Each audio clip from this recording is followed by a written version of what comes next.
हाँ जी। भारद्वाज क्लासेस पर एक बार फिर से आपका बहुत ज़्यादा स्वागत। पिछले वीडियो में हमने क्रिप्स मिशन तक देख लिया था, मतलब 1942 तक हम मॉडर्न इंडियन हिस्ट्री कंप्लीट कर चुके। अब हम भारत छोड़ो आंदोलन शुरू करेंगे और अंग्रेजों को कहेंगे कि अंग्रेजों भारत छोड़कर चले जाओ। लास्ट वीडियो में हमने क्या देखा था, एक बार फटाफट उसको रिवाइज कर लें। हमने शुरुआत की थी 1937 के चुनाव से कि साहब 1935 में अंग्रेज जो एक कानून लाए थे, भारत शासन अधिनियम, उसके तहत 1937 में चुनाव कराए गए। प्रांतों में ये चुनाव हुए थे क्योंकि यहां पर जो केंद्र से रिलेटेड जो प्रावधान था वो लागू नहीं हुआ था, क्योंकि भारत संघ का निर्माण नहीं हो पाया था। क्यों नहीं हो पाया था, बात कर चुके थे। जो ये प्रांतों के चुनाव हुए थे तो उस समय प्रांत थे 11 में से 8 प्रांतों में कांग्रेस की सरकार बनी थी, 3 प्रांतों में कांग्रेस के अलावा दूसरे दलों की सरकारें बनी थी।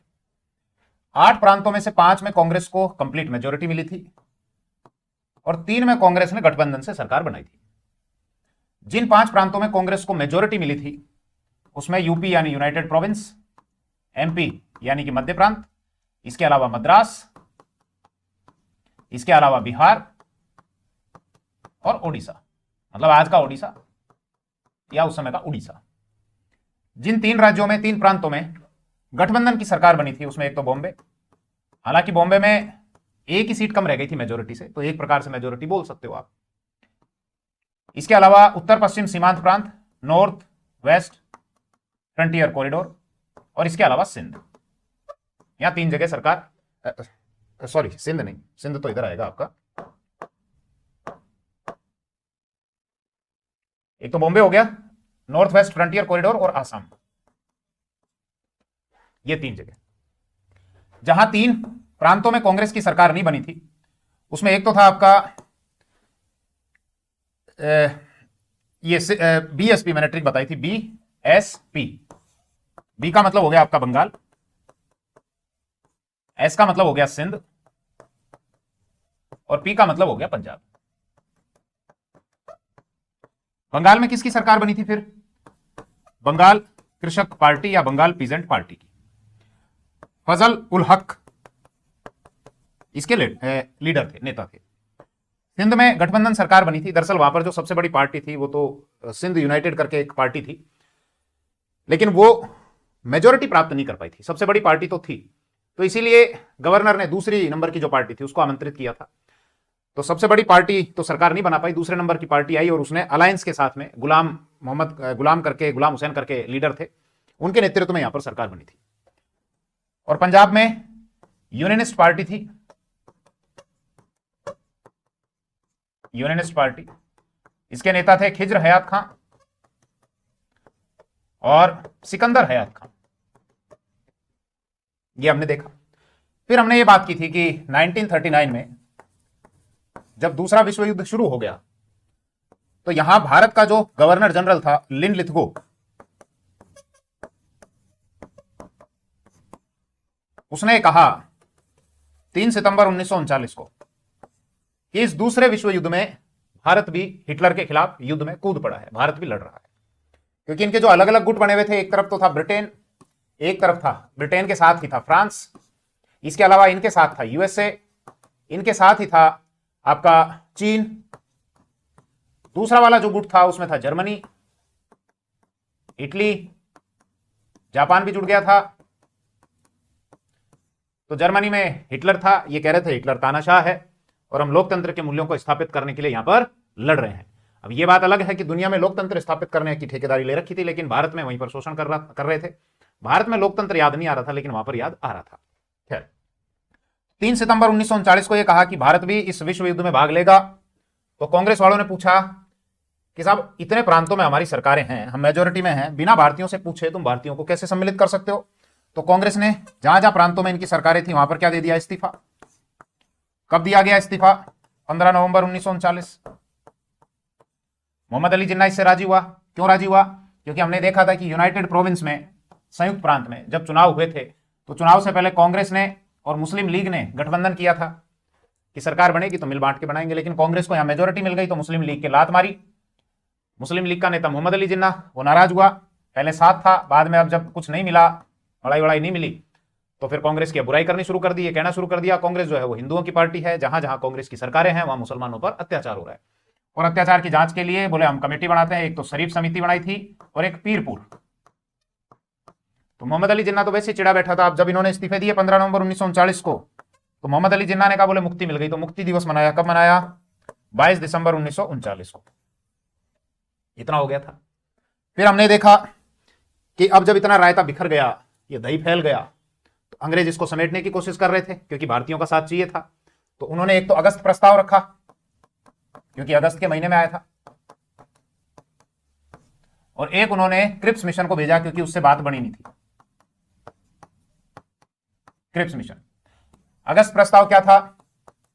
8 अगस्त 1940 को जो यहां का वायसराय था लिनलिथगो ने कुछ बुलाया हम लोगों को, कुछ बातें कही, और बात बनी नहीं थी, सारा डिटेल से बता चुका, तो मोटा मोटा खैर ये रिवीजन का ही पार्ट है। उसने कहा कि भैया एक तो अपन युद्ध परामर्शदात्री समिति बना देंगे, आपसे परामर्श कर लिया जाएगा, यही तो आपकी नाराजगी है। दूसरा, आपको डोमिनियन स्टेट दे दिया जाएगा, अधिराज्य बना दिया जाएगा। फिर जो कार्यकारिणी होगी वायसराय की, मतलब मेरी जो कार्यकारिणी होगी, उसमें आप लोगों को बहुमत दे दिया जाएगा, और XYZ करके ये चीजें उसने रखी थी। और ये कहा ये सारी चीजें तब लागू होंगी जब अल्पसंख्यकों की इसमें सहमति होगी। हमको पता था अल्पसंख्यक का मतलब ये मोहम्मद अली जिन्ना से है, वो इसमें ना नुक्कड़ करेगा ही करेगा, ना नुक्कड़ करेगा इसमें से कुछ लागू होगा ही नहीं, तो इसीलिए ये प्रस्ताव फेल हो गया था। फिर इसकी क्या क्या कमियां थी अब वो विषय नहीं है, बात कर चुके थे हम। फिर क्रिप्स को भेजा गया।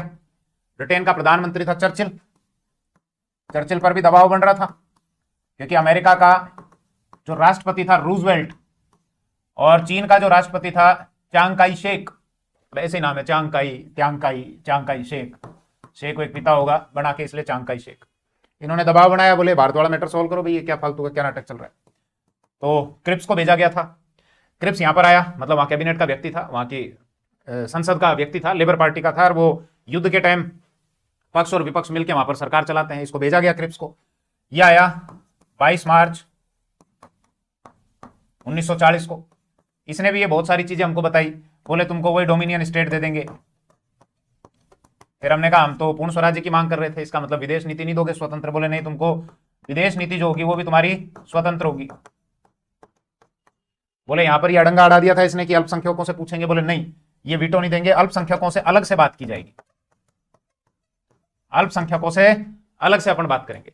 फिर और भी कई चीज उसने बताई थी। लास्ट में कहा था कि ये सारा सब तुमको कब मिलेगा? युद्ध समाप्ति के बाद, अभी नहीं, ये देंगे बाद में, युद्ध समाप्ति के बाद, अभी कुछ नहीं देंगे।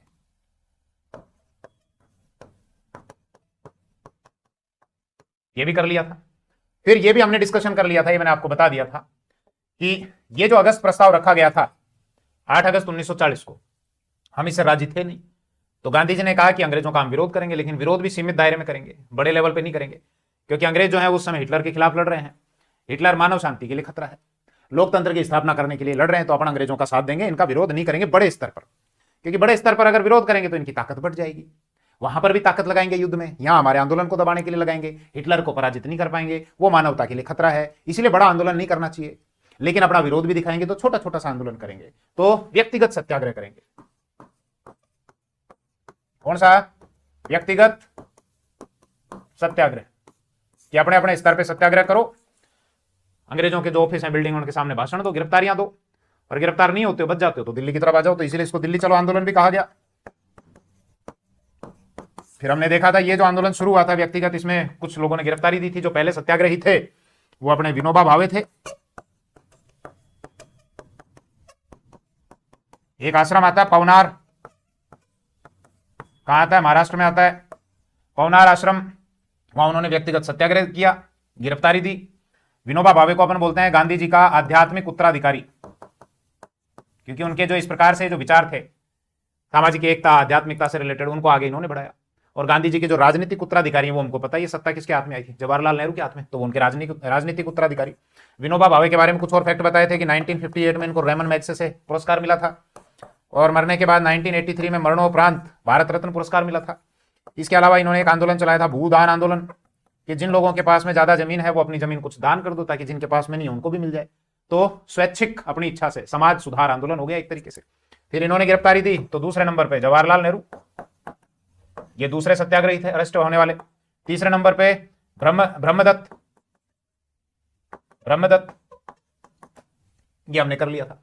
ये भी बता दिया था कि गांधी जी के जो ये विचार थे कि नहीं अपन बड़ा आंदोलन नहीं करेंगे, छोटा ही करेंगे, ताकि विश्व समुदाय को अपनी मैसेज दे दें कि हम हिटलर के खिलाफ तुम्हारे साथ तो खड़े हैं, लेकिन हम अपना विरोध भी दर्शा रहे हैं कि तुम वहां पर लोकतांत्रिक मूल्यों की स्थापना के लिए लड़ रहे हो, तो हमारे यहां पर वो मूल्य क्यों नहीं स्थापित करते। लेकिन यहां पर जो साम्यवादी थे, साम्यवादियों ने ये कहा कि कैसी बात कर रहे हो गांधी जी, ये कोई लोकतंत्र वोकतंत्र की बात नहीं है, ये सब साम्राज्यवादी ताकतें हैं, अपने अपने साम्राज्य के विस्तार के लिए ये लोग युद्ध लड़ रहे हैं, लोकतंत्र से कोई लेना देना नहीं है, लोकतंत्र केवल बाहरी आवरण है, बाहरी चोला है। मोटा मोटी इतनी मैंने आपको बात बताई थी पिछले वीडियो में, ये रिवाइज कर लिया देखो थोड़ी सी देर में, 13 मिनट में, जबकि पिछला लेक्चर आपका शायद घंटे भर का रहा होगा लेक्चर। हालांकि पिछले में और भी थोड़ी चीजें एक्स्ट्रा बताई थी, ये मोटा मोटा हमारा रिवाइज हो चुका। अब आगे क्या करें। अब गांधी जी ने जब ये व्यक्तिगत सत्याग्रह कर लिया